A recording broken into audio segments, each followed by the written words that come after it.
A graça e a paz do Senhor Jesus Cristo, irmãos. Amém. Hoje nós vamos fazer a leitura da nossa reflexão, da mensagem dessa noite, em Mateus capítulo 7, do 15 até o versículo 29. E diz assim a palavra do Senhor: Acautelai-vos dos falsos profetas, que se vos apresentam disfarçados em ovelhas, mas por dentro são lobos roubadores. Pelos seus frutos os conhecereis. Colhem-se porventura uvas de espinheiros ou figos de abrolhos? Assim, toda árvore boa produz bom fruto, porém a árvore má produz frutos maus. Não pode a árvore boa produzir frutos maus, nem a árvore má produzir bons frutos. Toda árvore que não produz bom fruto é cortada e lançada ao fogo. Assim, pois, pelos seus frutos os conhecereis. Nem todo aquele que diz Senhor, Senhor, entrará no reino dos céus, mas aquele que faz a vontade de meu Pai que está nos céus. Muitos naquele dia hão de dizer-me, Senhor, Senhor, porventura não temos nós profetizado em teu nome, e em teu nome não expelimos demônios, e em teu nome não fizemos muitos milagres? Então lhes direi explicitamente, nunca vos conheci. Apartai-vos de mim, os que praticais a iniquidade. Todo aquele, pois, que ouve estas minhas palavras e as pratica, será comparado a um homem prudente que edificou a sua casa sobre a rocha. E caiu a chuva, transbordaram os rios, e sopraram os ventos e deram com ímpeto contra aquela casa, que não caiu, porque fora edificada sobre a rocha. E todo aquele que ouve estas minhas palavras e não as pratica, será comparado a um homem insensato, que edificou a sua casa sobre a areia. E caiu a chuva, transbordaram os rios, sopraram os ventos, e deram com ímpeto contra aquela casa, e ela desabou, sendo grande a sua ruína. Quando Jesus acabou de proferir estas palavras, estavam as multidões maravilhadas da sua doutrina, porque ele as ensinava como quem tem autoridade e não como os escribas. Até aqui. Pai querido, fala poderosamente ao nosso coração, ministra, ó Espírito Santo de Deus, a tua palavra que já foi revelada, e que nós venhamos sair daqui nessa noite edificados pela tua palavra, sem sombra de dúvida, porque o Senhor é um Deus poderoso. Ó Deus, que a tua palavra se manifeste na nossa vida como, ó Deus, lâmpada para os nossos pés e luz para o nosso caminho. Assim oramos no nome de Jesus Cristo. Amém. Amém. Irmãos, diante de tudo que nós já experimentamos aqui na igreja hoje, os louvores, o testemunho da irmã Aline, do Daniel e do Davi, nós poderíamos só fazer uma oração e ir para casa, porque já estaríamos edificados. Mas eu quero compartilhar com os irmãos esta palavra do Senhor e trazer para o seu coração um momento de reflexão. Eu acredito que a palavra do Senhor, quando ela não nos confronta, alguma coisa está errada. E não é erro na palavra, e sim em nós. Então, eu quero trazer para o seu coração hoje um pouco de confronto, para que você, diante da palavra, que se manifeste na sua vida como você estivesse diante de um espelho. E que o Espírito Santo, assim como fez comigo, faça contigo também. E você possa olhar e dizer, Senhor, aqui eu preciso mudar. Amém? Jesus, e se os irmãos prestarem atenção, a irmã Raquel, que abriu o culto hoje, leu o início do sermão da montanha. Ela leu no capítulo 5.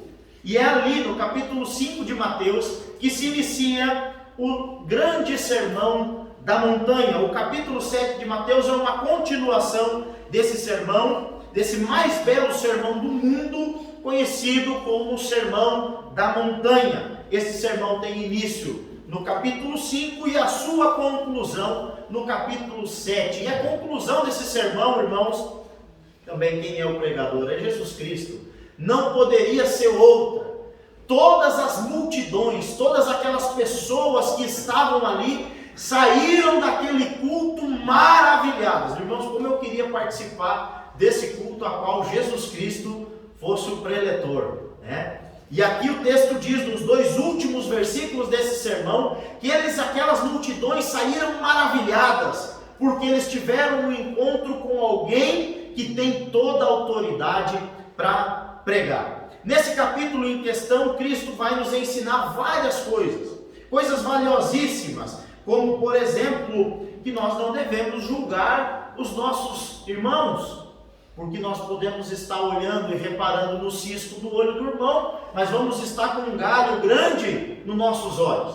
Ele vai dizer também que nós não devemos desistir de orar, porque Deus é bom. E se nós que somos maus damos boas coisas aos nossos filhos, porque eles pedem para nós, muito mais Deus fará boas coisas para nós. Então não podemos desistir de orar. Cristo também vai alertar sobre a facilidade de algum caminho por aí. Ele diz, olha, tem 2. Um caminho é facinho e a porta está escancarada. O caminho é largo, é fácil e a porta é larga, mas conduz à perdição. Eu aconselho vocês a trilhar no caminho difícil. Ele é um pouco mais apertado, é mais sofrido, a porta é estreita, mas quando vocês passarem por ela, vocês vão herdar a vida eterna. E para concluir o seu sermão, Jesus então, ele vai falar sobre 3 coisas: falsos profetas, falsos crentes e o fundamento falso.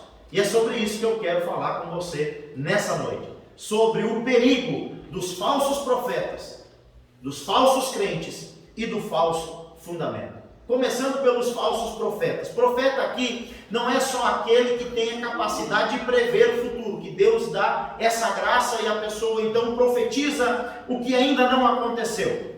O profeta aqui está relacionado àqueles que ensinam. Então podemos dizer que são os falsos mestres. E é o próprio Jesus Cristo, irmãos, quem nos faz nos traz essa advertência. Entenda que não sou eu que estou falando para vocês, é eu que estou falando hoje aqui. Mas quem falou naquela época e a sua palavra não muda, passará tudo exceto a sua palavra, foi o próprio Jesus Cristo. E qual é o conselho de Jesus Cristo para nós hoje? Tenham cuidado com os falsos mestres. Acautelai-vos. Tomem cuidado, porque eles parecem nocivos, mas são destrutivos. Eles parecem bonzinhos, mas por dentro eles são lobos, ferozes e devoradores. Acautelai-vos, tenham cuidado. E Jesus então, no final do seu sermão, para concluir o seu sermão, ele levanta esse tópico e diz: povo, meus filhos, tenham cuidado com os falsos mestres. Tenham cuidado para que vocês não sejam ludibriados por eles. Tenham cuidado com essa gente, eles têm aparência de bonzinhos, mas na verdade eles são maus. Versículo 15: acautelai-vos dos falsos profetas, que se vos apresentam disfarçados como ovelhas, mas por dentro são lobos roubadores. É Jesus quem está dizendo. E se Jesus está dizendo, nós devemos levar isso muito a sério. Acautelai-vos dos falsos profetas. Por quê? Porque eles distorcem a palavra de Deus. E aquele homem ou aquela mulher que era para ser usada pelo Senhor para trazer vida, traz para você morte. Acautelai-vos. Esse alerta nos faz então enxergar um gravíssimo problema que a igreja evangélica a nível mundial está sofrendo. Homens, e aqui falo no gênero humano, assumiram os púlpitos, só que não são homens piedosos, são homens malignos. Não são homens que vivem a palavra, mas vivem da palavra. Com a boca eles falam, mas com o coração eles não vivem. Com a boca eles falam, mas o coração deles é dominado pelo mal. Eles têm aparência de bons. Eles se vestem, se maqueiam como ovelhas, mas na verdade eles são lobos. São movidos por suas próprias vaidades, cobiça e ganância. Têm aparência de santidade, mas o seu coração destila veneno. Irmãos, não é que eu quero fazer você julgar ninguém não. Mas eu quando vejo uma pessoa falando que é santa demais, eu já duvido ali, só dela falar. Todos esses que colocaram nos seus ombros a capa da justiça foram derrubados do pedestal. E nós temos inúmeros exemplos, eu poderia citar inúmeros aqui, mas não quero constranger ninguém. De homens e mulheres de Deus, cantores e cantoras, pregadores e pregadoras, que pregavam uma santidade absurda e foi descoberto adultério, uso de drogas e assim sucessivamente. Acautelai-vos dos falsos profetas. O que é que esses homens trazem para a igreja do Senhor? Nada de bom. Existem muitas doutrinas falsas, elaboradas diretamente no laboratório de Satanás, que esses homens e mulheres trazem para a igreja. Eu coloquei aqui apenas 3 e vou falar um pouquinho sobre cada uma delas. Em primeiro lugar, falso profeta gosta muito, adora, de sincretismo religioso. E aí eles fazem aquela bagunça. Eles gostam de misturar as coisas. A igreja brasileira é um prato cheio para esses homens, porque ela tem sido influenciada tanto pelo secularismo como pelo misticismo. O povo brasileiro é um povo místico. E esses homens são hábeis em misturar aquilo que é profano dentro da igreja, na liturgia do culto. Essas igrejas, ou esses homens, introduziram na liturgia do culto, por exemplo, elementos judaicos, que não tem nada a ver conosco. E aí você vê a igreja com bandeira de Israel, candelabro, pastor pregando com quipá na cabeça. E eles dizem que aquilo ali, de uma certa maneira, tem um poder místico no culto. Quando nós vemos que todos esses elementos que tinha no Antigo Testamento, inclusive o próprio templo, apontava para Cristo. Nós olhamos para a igreja brasileira e nós vemos aí campanhas e mais campanhas, mas não é de jejum e oração não, irmãos. É campanha que unge objeto. E aí você vai na campanha do sal grosso, o sal grosso ungido para tirar uma olhada, na campanha da rosa, para trazer o perfume para o casamento, na campanha da bala ungida, para abençoar as crianças. Nós olhamos uma mistura de misticismo com secularismo, sessões de regressão, pessoas buscando um estado de êxtase para satisfazer os seus desejos ou para encontrar a cura interior. Acautelai-vos dos falsos profetas. O sincretismo religioso é perigosíssimo no seio da igreja. Sessões de descarrego, músicas seculares. Eu fiquei chocado, os irmãos dançando um forró no púlpito da igreja, no altar, e o forró tocando e os irmãos dançando. Estão introduzindo música secular no repertório de louvor. Sincretismo religioso. Segundo lugar, o liberalismo. Os liberais, irmãos, eles vêm com essa filosofia, porque não é uma teologia, negando em última instância a autoridade das Escrituras, dizendo, peraí, esse texto vale, esse não. O que é bom para mim é legal aqui, mas esse texto aqui é muito complicado. Deixa eu dizer para você, a Bíblia não precisa que você a interprete. A Bíblia interpreta a própria Bíblia. A Bíblia não precisa de intérpretes. Ela mesmo se complementa. Nós vemos que falsos mestres têm entrado dentro do seio da igreja, trazendo o liberalismo. O liberalismo prega que o que vale é o sentimento. Então, se eu me sinto salvo, mesmo se eu não acredito em Jesus Cristo, mas eu sou bonzinho, eu sou um cara legal, eu sou uma moça legal, eu me sinto bem assim, eu faço boas coisas, eu não preciso crer em Jesus para ser salvo. E a Bíblia diz que aquele que não crê no Senhor já está condenado. Eu não sei vocês, mas eu prefiro ficar com as Escrituras. A Bíblia interpreta a própria Bíblia. O texto bíblico já foi revelado. Em terceiro lugar, o que é que os falsos mestres trazem? teologia da prosperidade. E essa falsa doutrina tem sido muito bem difundida. Por quê? Porque ela mexe no bolso, mexe na ganância, mexe no instinto de ter mais. E isso tem gerado cristãos depressivos, inconformados, mimados e infelizes. Porque de cima dos púlpitos é gritado que se você fizer essas coisas e praticar essas coisas e participar dessas campanhas, você vai ser 100% saudável, extremamente feliz e muito rico. E aí você faz, você participa, você vai nas 7 sexta-feira, você pega o envelope do valor maior, você faz aquilo ali, e no final sabe o que acontece? Nada. Porque estão lhe ensinando a determinar, quando deveriam lhe ensinar a se humilhar. Estão ensinando a igreja brasileira a gritar e determinar, quando deveriam ensinar a igreja a rasgar o coração e se ajoelhar e orar e pedir misericórdia ao Senhor. E as pessoas estão determinando, quando deveriam estar clamando pela misericórdia de Deus.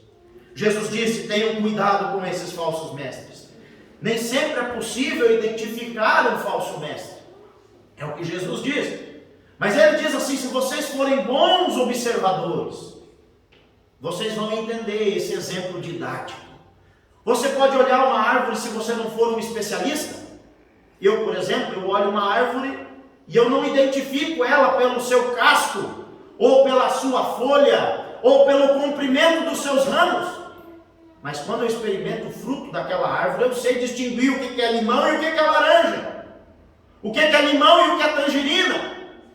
E Jesus disse: os falsos mestres, pelos frutos, vocês vão conhecer. Pelos frutos, eles serão provados. Qual é o destino então desses homens? O inferno. Versículo 19. Toda árvore que não produz bom fruto é cortada e lançada no fogo. Uma hora eles vão mostrar as garras. Uma hora eles vão mostrar os dentes. E os seus frutos então serão manifestos. Segundo lugar que Jesus vai falar aqui é dos falsos crentes, que é o segundo bloco do texto. E começa então esse bloco de versículos, versículo 21, que diz assim: nem todo o que me diz Senhor, Senhor entrará no reino dos céus, mas todo aquele que faz a vontade do meu Pai que está nos céus. Não é suficiente, meu querido irmão, minha querida irmã que aqui está, você apenas confessar com os seus lábios que Jesus Cristo é o seu Senhor. Se essa confissão, apesar de ser muito importante, porque a Bíblia vai dizer que aquele que nega o Senhor diante dos homens, também Deus o negará, Jesus o negará diante dos seus anjos no céu. Mas se essa confissão não vier acompanhada de uma transformação do coração, de uma conversão do coração, são apenas palavras jogadas ao vento. E haverá também para esses um dia, assim como chegará o dia do falso mestre, que os frutos dele vão brotar, também chegará o dia do falso crente. E desse dia, irmãos, tanto o falso como o verdadeiro não vai escapar. Versículo 22. Muitos naquele dia hão de dizer-me Senhor, Senhor. Que dia é esse? O dia do juízo.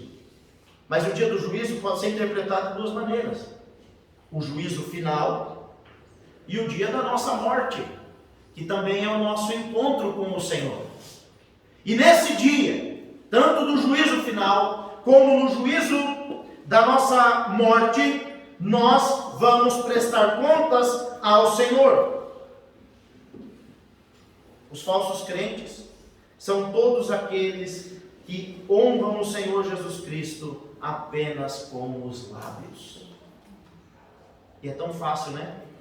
Enganar, mas um dia a máscara cai e pode ser tarde demais. Olha o que Jesus mesmo disse em Mateus 15, versículo 8 e 9.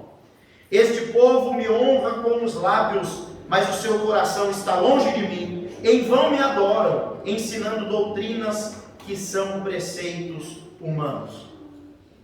Entenda? É o mesmo pecado do falso profeta. Ser um falso crente é tão grave quanto ser um falso mestre. Qual é o destino dos dois?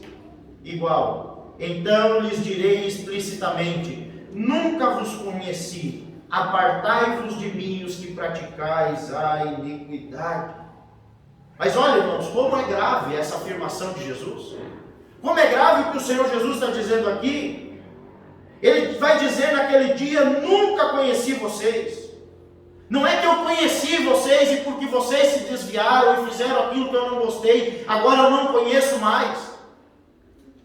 E as pessoas vão argumentar, Jesus está mostrando um diálogo aqui, mas Senhor, em teu nome nós expulsamos demônios. Em teu nome nós manifestamos dons espirituais, nós operamos maravilhas. Em teu nome, Senhor, nós fizemos tantas coisas. E Jesus vai dizer: eu não vos conheci. Vocês nunca estiveram com o nome de vocês no livro da vida. Eu não vos conheci, eu não sei quem vocês são. Vocês fizeram algo em meu nome, mas não foi para mim, foi para vocês mesmos. O que vocês fizeram, não fizeram em meu nome, mas não para mim. E eu nunca recebi o que vocês fizeram. Eu não vos conheço. Apartai-vos de mim. Por isso, mais uma vez eu digo que manifestação de dons não significa que você tem passagem livre para o céu. Eu anotei uma frase aqui e até postei no meu Instagram. E eu quero que você preste bem atenção. A graça levará um homem ao céu sem que ele realize milagres. Porém, realizar milagres nunca levará um homem ao céu se não for por meio da graça. Em terceiro lugar, o fundamento falso, que é o último bloco de versículos que o Senhor Jesus Cristo fala, do versículo 24 ao 27. O que é o fundamento falso? Tudo aquilo que os falsos profetas ensinam é um fundamento adulterado. Sincretismo religioso, liberalismo, teologia da prosperidade, confissão positiva. Eu penso, então eu vou pensar que eu quero tal coisa, eu vou pensar isso vai acontecer. Isso também é furado, irmão. Não é assim. Tudo aquilo que os falsos profetas ensinam é um fundamento adulterado. Porém, Jesus vai falar algo mais. Que ouvir as suas palavras e não colocá-las em prática é tão perigoso quanto. Porque vai mostrar que você é um falso crente. Todo aquele que ouve as minhas palavras e não as pratica, e aí Jesus dá mais um exemplo didático: eu vou assemelhar ele ao homem imprudente, louco, que construiu a sua casa sem fundação sobre a areia. Veio a chuva, transbordaram os rios e bateram com ímpeto contra aquela casa. E o que aconteceu mais uma vez? Destruição. Mas todo aquele que ouve as minhas palavras e as pratica é semelhante ao homem prudente que construiu a sua casa sobre a rocha. Construir a casa sobre a rocha é estar fundamentado, alicerçado no que Jesus Cristo fala. Entenda, meus queridos, que nós somos cristãos não por causa da nossa doutrina, mas por causa da doutrina de Jesus Cristo, pelo que Jesus Cristo nos ensinou. Se você ouvir as palavras de Jesus e as praticar, você vai ser abençoado, feliz e vai viver seguro. Mas isso não significa que você não vai viver tempestade na sua vida. Elas vêm, não vem, Daniel? E as tempestades são imprevisíveis, são incontroláveis, são inadministráveis. Mas todo aquele que está fundamentado no Senhor, ouvindo e praticando os ensinamentos, ele aguenta firme a tempestade. Amém. E o choro dura uma noite, mas a alegria vem pela manhã. E o mesmo Deus que manda a tempestade é o mesmo Deus que tem a voz para mandar com que ela pare e cesse. Agora aquele que ouve as palavras e não a pratica, na tempestade ele desaba. Aqui está mais uma vez o contraste daquele que faz a vontade de Deus e daquele que não faz. Volte ao versículo 21, a parte B. Mas aquele que faz a vontade de meu Pai que estás no céu, esse entrará. Esta é a sua vontade. Aí você diz: pastor, qual é a vontade de Deus? Qual é a vontade de Deus, pastor? Seja didático, e eu vou ser didático para nós encerrar. Se você tiver caneta, anote, senão depois você assiste o sermão. Qual é a vontade de Deus? Em primeiro lugar, que nós acreditamos em Jesus Cristo. Essa é a vontade de Deus. Por isso Ele enviou o Seu Filho ao mundo, para que eu e você tivéssemos fé nele. Nós precisamos crer em Jesus, acreditar em Jesus, na suficiência de Jesus. Nada mais pode salvar nesse mundo. Você pode orar nas línguas mais estranhas, você pode rodopiar dentro da igreja, você pode ser uma pessoa cheia de dons, você pode orar e as pessoas serem curadas na hora, você pode operar maravilhas, de orar por um cego de nascença e ele vê, você pode fazer tudo isso, mas se você não tiver sido convertido pelo Senhor, no final o choque vai ser grande. Senhor, Senhor, eu fiz e aconteceu, mas você não fez para mim. Eu não conheço você. Jesus Cristo. Deus quer que nós creiamos no seu Filho. Segundo lugar, que nós nos arrependamos dos nossos pecados. Não adianta só acreditar em Jesus, crer em Jesus. Pastor, eu me emociono, eu choro, pastor. Fala de Jesus, fala da mensagem da cruz, a pessoa se derrama em lágrimas, mas sai do culto na segunda-feira, é o mesmo ser humano, praticando as mesmas coisas, fazendo aquilo que ouviu na igreja no domingo que não era para fazer. Você precisa acreditar em Jesus Cristo, crer em Jesus Cristo e mudar de vida, se arrepender dos seus pecados. Terceiro lugar, viver uma vida santa. Aí, pastor Elias, o senhor já pegou demais, porque santo é complicado. Santo não é sem pecado, irmãos. Santo é separado. A palavra santo significa separado. É viver uma vida separada, dizer: Senhor, eu já fui uma velha criatura, agora eu sou um novo homem, eu sou uma nova mulher, o que eu fiz antes eu não vou fazer mais, porque eu pertenço ao Senhor. E eu quero que o Senhor manifeste o seu poder na minha fraqueza, para que eu viva essa graça. Isso é viver uma vida santa. E por último, que amemos uns aos outros.